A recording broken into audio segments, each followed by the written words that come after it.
Bem-vindo aos Segredos de Vidas Passadas. Um espaço onde o tempo não termina nesta vida. E onde a alma tem memória. Aqui, nós falamos sobre experiências que atravessam existências. Sobre dores que não começaram agora. E sobre encontros, sentimentos e desafios. Que carregam marcas de outras jornadas espirituais. Nem tudo o que você sente nasceu neste corpo. Nem tudo o que você vive é acaso. Se você já sentiu que existe algo além do que os olhos veem, além do que te contaram, então este canal é para você. A ideia central, antes de qualquer detalhe, é esta: morte não se resume ao coração parar. O coração pode parar e, ainda assim, existir chance de retorno se o cérebro não sofreu uma interrupção irreversível. É por isso que existe reanimação, UTI, aparelhos e protocolos. E é por isso também que existem relatos de experiências de quase morte, em que a pessoa apaga por um tempo e depois volta. O ponto realmente decisivo, no olhar médico atual, é quando o cérebro deixa de sustentar a consciência e as funções vitais de forma definitiva, sem possibilidade real de reversão. E já que a gente vai conversar sobre um tema que mistura ciência, cultura e espiritualidade, eu te peço uma coisa bem rápida. Se inscreve no canal e deixa o like agora, porque isso faz o conteúdo chegar em mais pessoas e mantém essa conversa viva. E tem um detalhe que pouca gente percebe. Muita gente assiste até o fim, mas não está inscrita. Confere aí se você já está inscrito ou inscrita. Se não estiver, se inscreve e ativa as notificações para ser avisado quando sair vídeo novo. Agora vamos caminhar com calma. Você trouxe uma palavra que assusta de primeira: tanatopraxia. Ela vem de thanatos, um termo associado à morte na tradição grega, e praxis, prática.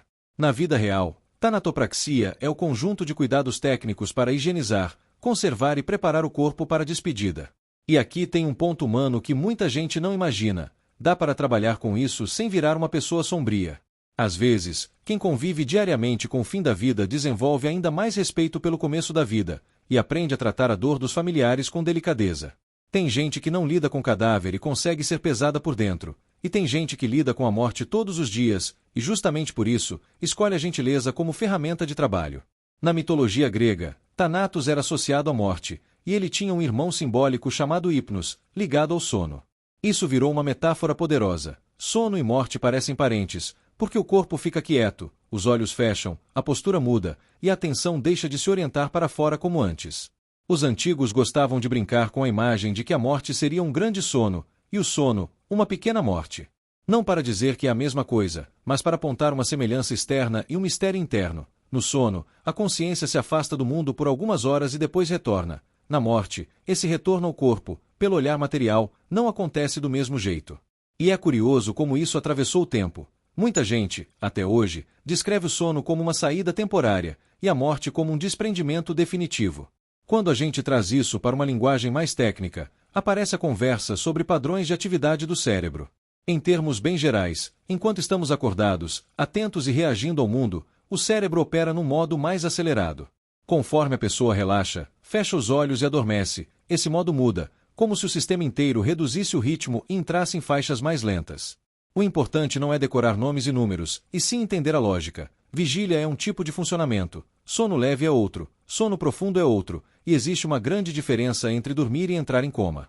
O sono é um ciclo organizado, sobe e desce, alterna fases, e o corpo tem mecanismos naturais para voltar. Já o coma é uma interrupção desse comando normal, como se o organismo ficasse preso num estado em que não responde como deveria. É por isso que, quando alguém pergunta até quanto tempo depois do falecimento a pessoa poderia voltar, a resposta honesta é: não existe um relógio único.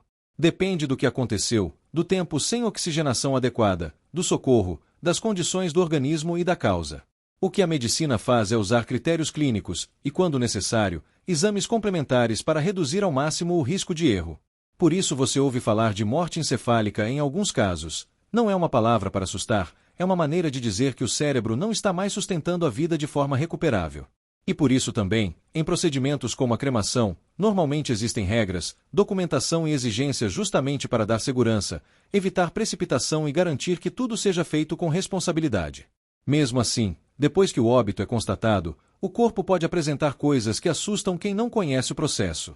Pequenas contrações, espasmos, sons que parecem um suspiro, mudanças sutis na expressão do rosto, tudo isso pode acontecer por relaxamento muscular, reflexos residuais e gases naturais do organismo.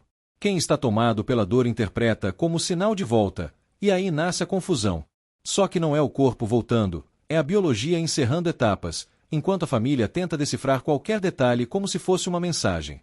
E aqui entra uma frase simples, mas libertadora. Muitas vezes, o que apavora não é o que acontece, é o que a gente não entende sobre o que acontece.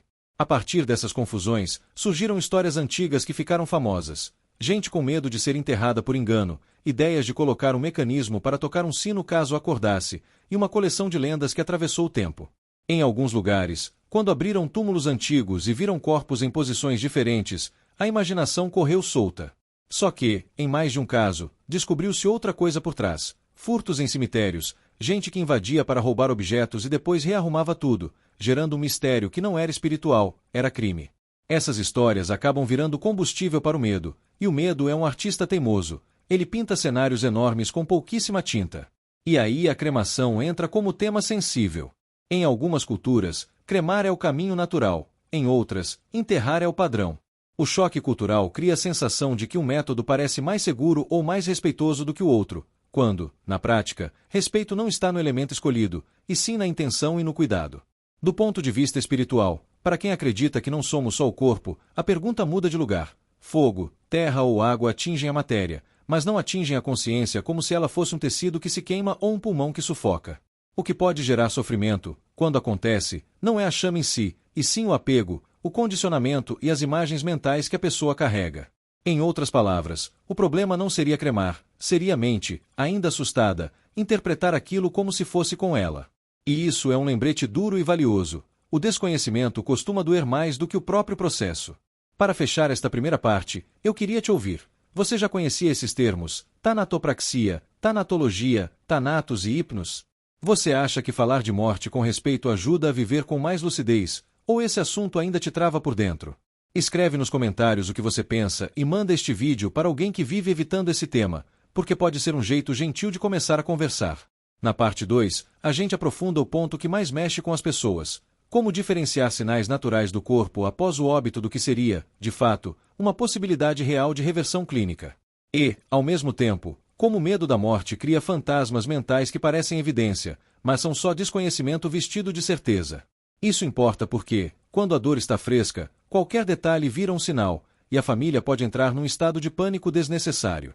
Quando alguém morre, o que costuma ficar gravado na memória de quem assiste é a última expressão do rosto, a postura do corpo, um som, um pequeno movimento. Só que o corpo, depois que a vida orgânica se encerra, continua passando por ajustes físicos. E esses ajustes podem parecer sobrenaturais para quem não conhece a mecânica. Um exemplo simples: a musculatura pode relaxar horas depois. A pessoa pode ter falecido com o rosto tenso, por adrenalina, dor, susto, esforço ou apenas por um reflexo final, e mais tarde o rosto suaviza. Para quem está emocionalmente despedaçado, isso pode virar agora ela está em paz, entrou no céu. Pode até ser que esteja, do ponto de vista espiritual de quem acredita, mas a mudança da expressão do rosto, por si só, não prova isso. É uma mudança corporal esperada. Outro ponto: gases. O organismo produz gases, e depois do óbito o corpo não para de ter ar e conteúdo interno de forma mágica. Então pode acontecer liberação de gases, sons parecidos com um arroto ou um gemido abafado, e isso assusta. Se você nunca viu, sua mente traduz na hora como respiração. E aí vem o choque: meu Deus, está vivo. Só que o corpo não está voltando. É como um instrumento que ainda faz ruídos porque o ar ficou preso em algum compartimento, mesmo depois que a música acabou. E tem os espasmos. Pequenas contrações musculares podem ocorrer por processos químicos residuais, por liberação de tensão, por reflexos que não significam retorno da consciência. Quem trabalha em funerária ou em tanatopraxia aprende isso cedo, porque faz parte do dia a dia. O problema é que a maioria das famílias só descobre isso no pior momento possível, no dia da despedida. E a falta de informação vira pavor. Aí surge o clássico mexeu a mão e todo mundo recua como se tivesse visto um filme de terror. Não é filme, é fisiologia. Agora, existe sim uma parte séria e delicada: a diferença entre parada cardiorrespiratória e morte irreversível. A parada é quando o coração para e a respiração cessa. Dependendo do contexto, pode haver manobras de reanimação que restabelecem circulação e oxigenação antes que o cérebro sofra um dano que não dá para reverter. É nesse intervalo que entram muitas histórias de reanimação e relatos de quase morte. A questão é que isso não é um voltar depois de estar enterrado. Isso é ser socorrido a tempo, dentro de um contexto hospitalar, com equipamentos, equipe e protocolos. Por isso, ao longo do tempo, a humanidade criou rituais e regras que, mesmo sem entender tudo, tentavam reduzir riscos. Em alguns lugares, era comum esperar mais tempo antes de sepultar, justamente para evitar equívocos em épocas em que não existiam exames e critérios modernos. Hoje, a confirmação do óbito segue parâmetros bem mais rígidos, com avaliação profissional, e quando existe qualquer dúvida relevante, a conduta é investigar. A medicina não trata esse assunto na base do acho. Ela trata na base de sinais objetivos e, quando necessário, exames que sustentem a decisão. E aí a conversa escorrega para um medo antigo. E se a pessoa não estava morta? Esse medo virou lenda, virou história repetida em família, virou causa de pânico, e também virou combustível para boatos. Alguns casos antigos ficaram famosos, e quando contam com detalhes que parecem até roteiro de cinema. Caixão arranhado, corpo em outra posição, marcas nas mãos. Só que a verdade é que nem todo mistério de cemitério tem a ver com alguém acordando. Em muitos casos, houve violação de túmulos por ladrões, gente que mexeu em cadáver para roubar objetos, dentes de ouro, joias, e depois deixou o corpo em posição diferente. O povo encontra depois e cria a história do ressuscitou. A imaginação, quando está alimentada por medo, não pede documentos. Ela só pede um susto. O ponto é, medo da morte faz a mente procurar duas coisas ao mesmo tempo, e as duas são perigosas: prova e esperança. Prova de que algo aconteceu, esperança de que não acabou. E nisso, qualquer ruído corporal vira um sinal do além, qualquer espasmo vira ele está voltando, qualquer mudança na face vira ele foi aceito. A informação, aqui, não serve para esfriar o sentimento. Serve para proteger a família do pânico, para que o luto não seja atravessado por terror. E é justamente por isso que a tanatopraxia, quando feita com respeito, é tão humana. Ela não é mexer com morte. Ela é cuidar do último momento visível para quem ficou. É preservar dignidade, ajudar a família a se despedir com menos choque e reduzir impactos traumáticos. Em vez de alimentar imagens agressivas na memória, ela prepara uma despedida mais serena. E isso, para quem vive o luto, faz diferença por anos. Agora deixa eu te perguntar uma coisa, porque isso ajuda a direcionar a parte 3. Você quer que eu aprofunde mais o lado médico, explicando com mais clareza essa diferença entre parada e irreversibilidade, ou você quer que eu aprofunde mais o lado espiritual, sobre desprendimento, condicionamento mental e por que algumas culturas não têm medo da cremação? Comenta aqui qual dos dois caminhos você prefere, e se esse texto está te ajudando, compartilha com alguém que tem pavor desse assunto e vive sofrendo em silêncio. Muita gente assiste esse tipo de conteúdo e pensa, era isso que eu precisava ouvir. Então vamos pelo caminho do meio, porque ele é o mais honesto. Existe o olhar médico, que cuida do que é mensurável, e existe o olhar espiritual e cultural, que tenta dar sentido ao que é vivido. Quando a gente mistura os dois com respeito, sem fanatismo e sem deboche, o assunto deixa de ser um monstro no escuro e vira uma sala acesa. E quando a sala acende, o medo não some, mas ele encolhe. Do ponto de vista clínico, é importante entender que voltar não é um evento mágico, é uma janela de possibilidade. Em situações de parada cardiorrespiratória, por exemplo, o cérebro começa a sofrer se ficar tempo demais sem oxigênio. Por isso existe tanta pressa no socorro, por isso cada minuto pesa. Não é porque a alma está indo embora em um cronômetro, é porque o corpo tem limites físicos. E aí entra um detalhe que costuma confundir: o corpo pode apresentar sinais residuais, mas isso não significa que a pessoa está acordando. Pode existir atividade elétrica mínima em células, pode existir reação muscular, pode existir ajuste químico, e a pessoa não está consciente. É cruel falar assim? Parece, mas na verdade é um cuidado, porque evita que a família se agarre em interpretações erradas e prolongue sofrimento em cima de achismos. Agora, quando você puxa isso para o campo espiritual, aparece uma pergunta que não é de hospital, é de alma. Se eu não sou só o corpo, quando eu realmente me separo? E aqui é onde muita gente se assusta com a cremação, como se o fogo fosse atalho para a dor. Só que olha como a mente humana funciona. Ela pega uma sensação do corpo vivo e projeta isso para um estado que ela não conhece. A mente pensa assim: se fogo dói em mim agora, então fogo vai doer depois. Só que depois não é um agora prolongado. A consciência não é um saco de nervos. Dor física, como a gente entende no corpo, depende de estrutura biológica, terminais nervosos, um cérebro interpretando sinais. Se você tirou o instrumento, o som muda completamente. O que pode permanecer é o medo, a imagem, o condicionamento. E medo não queima a pele, mas queima a paz.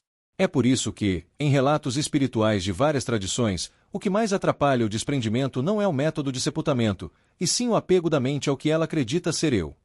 Se a pessoa passou a vida inteira dizendo eu sou meu corpo, é natural que ela fique confusa quando o corpo fica para trás. E aí, qualquer ritual pode virar gatilho de aflição. Para alguém muito preso, a cremação pode virar um terror imaginário, e o enterro pode virar outro terror imaginário, porque a mente inventa sofrimento com qualquer matéria-prima disponível. Se a pessoa fosse realmente afetada como se fosse carne, então a terra, a umidade, o tempo também seriam agressores. Só que o ponto aqui é outro. A agressão maior é a ignorância sobre o processo, não o processo em si. Agora entra a parte cultural, que é muito reveladora. No Ocidente, a gente tem uma imagem de respeito ligada a conservar, velar, enterrar, marcar um lugar. Isso dá sensação de continuidade, dá um endereço simbólico para a saudade. Em outras culturas, como em partes da Ásia, a cremação é vista como cuidado, como devolução dos elementos, como passagem. E o mais interessante é perceber que milhões de pessoas vivem isso há séculos sem entrar no inferno coletivo por causa do fogo. Se o fogo tivesse, por si só, o poder de torturar a consciência, então culturas inteiras estariam condenadas por um hábito social. E isso não faz sentido nem espiritualmente, nem moralmente. O que faz sentido é: a consciência segue o que ela cultivou e o que ela entende. Ritual ajuda, mas não manda. E aqui eu quero colocar uma lente mais humana, porque às vezes a gente discute isso como teoria e esquece o que está em jogo: o luto. O luto é um amor procurando lugar para pousar. Quando a pessoa perde alguém, ela quer sinais, quer certeza, quer saber se houve dor, quer saber se houve paz. E nesse desespero, ela vira detetive de detalhes. O rosto mudou, mexeu o dedo, fez um som, pareceu suspirar. E se ninguém explica, a mente cria histórias que doem mais do que a realidade. O papel de quem entende um pouco mais, seja um profissional de saúde, seja alguém experiente com velórios, seja um cuidador espiritual responsável, é ajudar a família a atravessar esse momento com chão. Não é roubar esperança. É trocar pânico por entendimento. E as experiências de quase morte, onde entram nisso? Elas entram como um capítulo à parte, porque existem relatos de pessoas que foram reanimadas e descrevem percepções intensas. Isso não prova automaticamente uma teoria única sobre o pós-vida, mas também não pode ser tratado com ironia barata. Para muita gente, esse tipo de experiência muda a forma de viver. E para outras, não muda nada. O que dá para tirar daqui, com maturidade, é: a fronteira entre vida e morte é mais complexa do que apagou, acabou. Existem estados limite, existem janelas de reversão em alguns casos, existem fenômenos psicológicos, neurológicos e também interpretações espirituais. O erro é transformar isso em espetáculo ou em medo. Se eu pudesse resumir esta parte em uma frase simples, seria: a morte assusta menos quando a gente entende mais, e entende melhor quando para de tratar o tema como tabu. E isso não tira a saudade, não apaga a dor. Só impede que a dor vire pavor. Agora eu quero te ouvir de um jeito bem específico. Você tem mais medo do depois ou medo do durante? Do que pode acontecer com a consciência, ou do que pode acontecer com o corpo? Escreve nos comentários apenas uma palavra: depois ou durante. E se você conhece alguém que evita esse assunto e sofre sozinho, compartilhe este vídeo, porque às vezes uma conversa bem explicada vira um abraço que não pesa. A parte 4 é onde a gente tira a conversa do campo das ideias e coloca os pés no chão do que acontece na vida real, porque quase todo mundo que toca nesse assunto, no fundo, quer saber duas coisas: como não enlouquecer quando perde alguém e como agir com respeito sem ser engolido pelo medo. Primeiro, velório e despedida não existem para convencer ninguém de nada. Eles existem para ajudar quem ficou a entender, aos poucos, que a pessoa não vai voltar pelo mesmo caminho. Parece simples, mas é uma das tarefas mais difíceis da mente humana. A mente tem um botão escondido chamado negação, e esse botão liga sozinho quando a dor é grande demais. E aí, qualquer detalhe vira prova de que talvez não tenha sido verdade. É por isso que, nesses momentos, informação e acolhimento precisam andar juntos. Um sem o outro vira problema, informação fria machuca, acolhimento sem clareza vira pânico. O segundo ponto é: muita gente confunde serenidade com frieza. Só que serenidade é só a coragem de olhar para um fato sem se quebrar inteiro. E ela pode coexistir com lágrimas, saudade, tremor na voz, saudação final. Tem gente que chora alto, tem gente que fica em silêncio, tem gente que faz uma piada nervosa para respirar. E, desde que exista respeito, Tudo isso é humano. O que costuma virar sofrimento desnecessário é quando a família começa a interpretar o corpo como se ele fosse a pessoa presa ali, e não um corpo que já cumpriu o papel dele. Isso não é desamor, é confusão, e confusão costuma gritar. E aí entra um tema que quase ninguém fala: o corpo, depois do óbito, ainda passa por mudanças naturais. Não é sinal do além, não é tentativa de voltar, não é milagre escondido. São reações orgânicas, ajustes físicos e químicos, relaxamentos. Quem trabalha com tanatopraxia, com necropsia, com funerária, aprende isso como rotina. E o que essas pessoas fazem, quando fazem com humanidade, é proteger a família do choque. Às vezes, o maior ato de carinho não é dizer uma frase bonita. É impedir que uma imagem traumática vire a última lembrança. Agora, se a gente traz o lado espiritual para dentro dessa sala, com educação, uma pergunta aparece: o que ajuda a consciência a se desprender com mais tranquilidade? E aqui eu vou ser bem direto: o que ajuda é aquilo que a pessoa já treinou em vida. Quem viveu cultivando medo e controle tende a querer controlar até a própria passagem. Quem viveu cultivando fé, entrega, responsabilidade e amor, costuma atravessar com mais lucidez. Não porque merece mais, e sim porque construiu um modo de sentir e pensar. A morte não cria um novo caráter do nada. Ela costuma revelar o que já estava ali, escondido na rotina. Por isso, quando alguém diz tenho medo da cremação, muitas vezes o medo real não é do fogo. É da ideia de acabou de vez, é do símbolo, é do corte. O enterro, para algumas pessoas, dá a sensação de continuidade, ele está ali. A cremação, para outras, dá a sensação de libertação, ele voltou aos elementos. E o ponto mais importante é: nenhum dos dois métodos é automaticamente mais amoroso ou mais cruel. Amoroso é como a família se trata nesse processo. Amoroso é respeitar a vontade do falecido quando ela existe. Amoroso é não transformar a despedida num campo de batalha entre opiniões. Porque, no fim das contas, o que fica para os vivos não é o método, é a lembrança do dia. É a frase dita, é o abraço dado, é o perdão que aconteceu a tempo, ou não. E isso me leva ao quarto ponto, que é delicado. As pessoas ficam obcecadas com até quando poderia voltar, mas raramente falam sobre como eu vivo enquanto estou aqui. E essa troca é poderosa.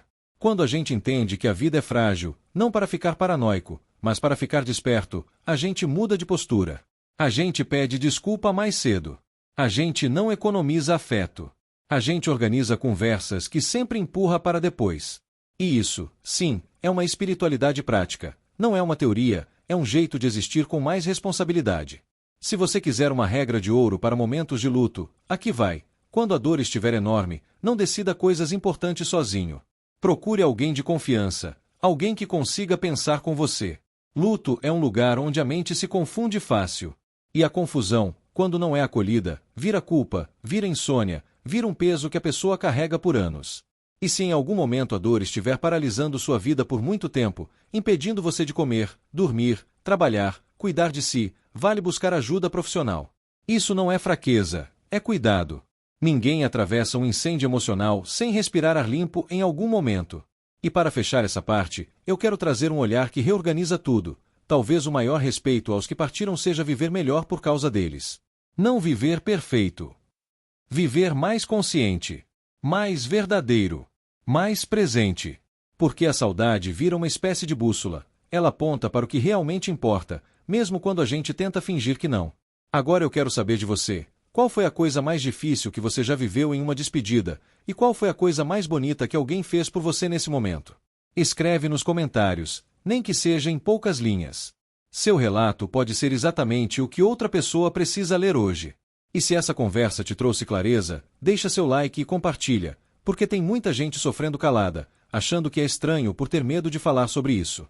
A parte 5 é o fechamento, e eu quero encerrar do jeito mais útil possível, juntando tudo numa linha simples, sem sensacionalismo e sem aquele clima pesado que só piora a vida de quem já está tentando respirar. Tudo o que a gente conversou até aqui aponta para um lugar muito claro. A morte não precisa ser um tabu, nem um espetáculo, nem um terror. Ela é um limite da matéria, e também um espelho da nossa consciência. E, no meio disso, existem duas atitudes que mudam tudo: conhecimento e serenidade. Conhecimento para não transformar fenômenos naturais do corpo em sinais apavorantes. Serenidade para não transformar a despedida em uma prisão emocional. Se você lembrar, começamos com a ideia mais importante: morte não é só o coração parou. Existem diferenças entre parada cardiorrespiratória, estados críticos e irreversibilidade. Existem protocolos, critérios, tempos de resposta, e existe uma responsabilidade enorme para confirmar tudo com segurança. Isso existe justamente para evitar erros e reduzir o pânico. Ao mesmo tempo, vimos que o corpo, depois do óbito, pode ter movimentos residuais, liberar gases, apresentar espasmos e mudanças na expressão. Nada disso, por si só, significa retorno da consciência. Às vezes, significa apenas que a biologia está concluindo etapas, enquanto o coração da família tenta encontrar algum sinal para não aceitar a perda. E aí vem a outra metade do assunto, que muita gente sente na pele, o lado simbólico e espiritual. Para quem acredita que somos mais do que o corpo, o medo da cremação, do enterro ou de qualquer rito costuma ser, na verdade, medo do desconhecido. É a mente tentando levar para depois as sensações do agora. Mas a consciência não é um punhado de nervos expostos. Dor física depende de um corpo físico. O que pode atravessar como dor é o medo, é a confusão, é a fixação mental. E isso muda totalmente a conversa. O cuidado principal não é escolher o elemento mais seguro. O cuidado principal é educar a mente, acalmar o coração e viver com mais sentido, porque é isso que prepara a pessoa para qualquer passagem. Agora, tem um ponto que eu não quero deixar passar. A vida não dá garantia de tempo, mas dá oportunidade de direção. E, quando alguém morre perto da gente, a dor pode virar dois caminhos. Um caminho é fechar a alma, viver no automático, endurecer e continuar empurrando tudo para depois. O outro caminho é usar a saudade como luz, perceber que o que é importante não é infinito, e por isso merece prioridade. A morte, vista com maturidade, não rouba a vida. Ela devolve a vida com mais clareza. Você percebe como muda a pergunta? Em vez de até quantas horas depois poderia voltar, a pergunta que cura é: o que eu posso fazer enquanto estou aqui, para não precisar me arrepender do que eu não disse? Porque o arrependimento é a forma mais cruel de saudade. E ele nasce do hábito de adiar afeto, adiar reconciliação, adiar conversa sincera, adiar cuidado com quem a gente ama e com a gente mesmo. Se você está passando por luto agora, guarda isso. Você não precisa ser forte o tempo inteiro. Você precisa ser amparado. Chorar não é fraqueza. Falar não é fraqueza. Pedir ajuda não é fraqueza. Fraqueza é tentar atravessar tudo sozinho e depois chamar de normal o que virou sofrimento crônico. E, se você não está em luto agora, você pode fazer algo lindo: preparar o terreno do seu coração. Dizer o que importa. Resolver o que está pendente. Viver de um jeito que, se amanhã fosse o último dia, você não sentiria que desperdiçou a sua vida com coisas pequenas demais. E aqui vai um pensamento que amarra tudo. Muitas pessoas têm medo de falar sobre morte, mas o verdadeiro risco é viver como se a vida não tivesse valor. O medo vira uma cortina. E atrás dessa cortina a pessoa vai adiando a própria felicidade, adiando decisões, adiando mudanças, adiando a própria liberdade. E quando percebe, anos passaram. Então eu quero terminar com uma mensagem direta para quem está assistindo. Eu espero, de verdade, que você não espere tanto tempo para tomar uma decisão importante na sua vida. Não espere décadas para se escolher. Não espere a vida te empurrar para o limite para só então se ouvir. A vida pode ser dura, sim, mas ela também é surpreendente. Ela guarda reviravoltas que a gente não prevê. E muitas vezes, quando parece que o mundo fechou portas, ele só está te obrigando a encontrar a sua própria chave. Se esse conteúdo te ajudou, escreve nos comentários uma frase simples: eu escolho viver com mais consciência. E se você tiver coragem, completa dizendo qual decisão você está adiando. Pode ser pequena ou grande. Pode ser um pedido de perdão, uma mudança de trabalho, um recomeço, um tratamento, uma conversa difícil.